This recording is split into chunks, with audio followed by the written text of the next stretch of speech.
Determine the position of the center of the area shown in figure ಅಂತ ಕೇಳಿದ್ದಾರೆ. Triangle ಅನ್ನು 1, rectangle ಅನ್ನು 2, triangle ಅನ್ನು 3, ಕ್ವಾರ್ಟರ್ ಸರ್ಕಲ್ ಅನ್ನು 4, ಸೆಮಿ ಸರ್ಕಲ್ ಅನ್ನು 5 ಅಂತ ನಂಬರಿಂಗ್ ಮಾಡೋಣ. ಏರಿಯಾ ಆಫ್ 1, ಈ ಡಿಸ್ಟೆನ್ಸ್ 50 ಇಂಟು ಇದು distance height 60 mm. Area 1 1500 square mm. Area 1 ಬರೆಯೋಣ. Centroid of area 1 y axis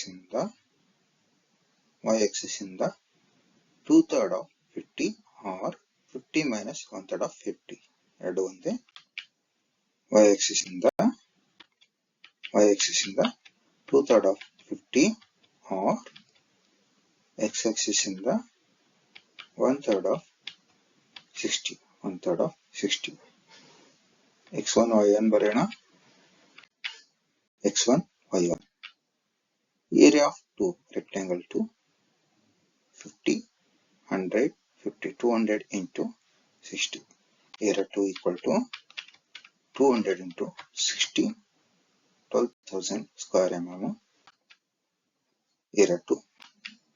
Centered of area 2 from y axis 50 plus 200 by 2 50 plus 200 by 2 100 50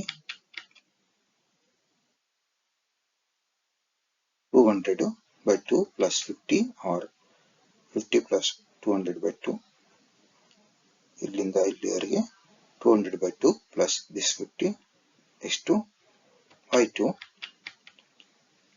60 by 2 30 x2 y2 ಬರೆಯೋಣ. Area of 3 half ಇದು 200 into ಇದು 80. Area 3 8000 square mm. Centered area 3.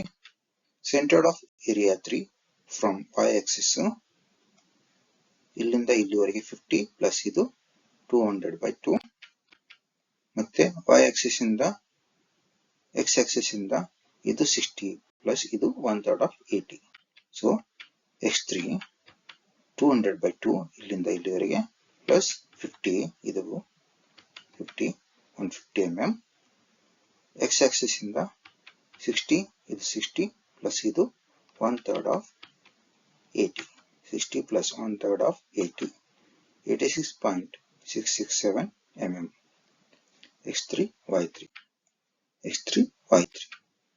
Area of rectangle quarter circle 4 ಇದು radius 60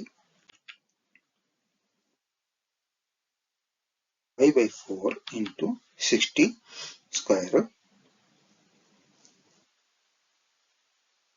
area 4 ಬರೆಯೋಣ. Centered of area 4 y axis ಇಂದ 50 plus 50 plus 100 plus 50 250 plus ಈ distance 4r by 3 pi. x axis ಇಂದ 4r by 3 pi. So y axis ಇಂದ x4 4r by 3 pi ಇದು 4r by 3 pi plus 250. x axis ಇಂದ 4r by 3 pi ಇದು 25.465 mm. x4 y4 ಬರೆಯೋಣ. Finally a5 ಇದು semi circle ಇದರ radius 50 100 by 2 5 by 2 50 square minus ಯಾಕಂದ್ರೆ deduction ಅಲ್ಲಿ ಇದೆ ಅದಕ್ಕೋಸ್ಕರ ಏರಿಯಾ 4 ಎಷ್ಟು ಬರುತ್ತೆ.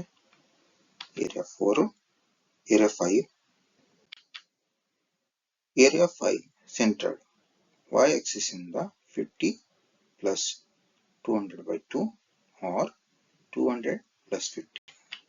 y axis ಇಂದ 100 by 2 50 plus ಇದು 100.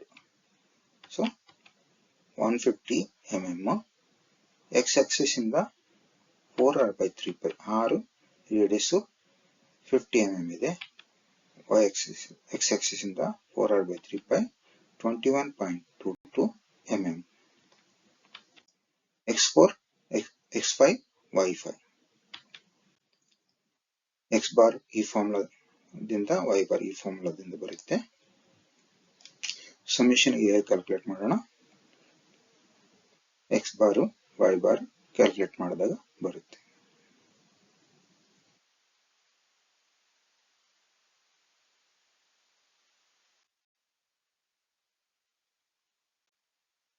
ಫೈನಲಿ ಸೆಂಟ್ರಾಯ್ಡ್ ಅನ್ನು ರಿಪ್ರೆಸೆಂಟ್ ಮಾಡೋಣ.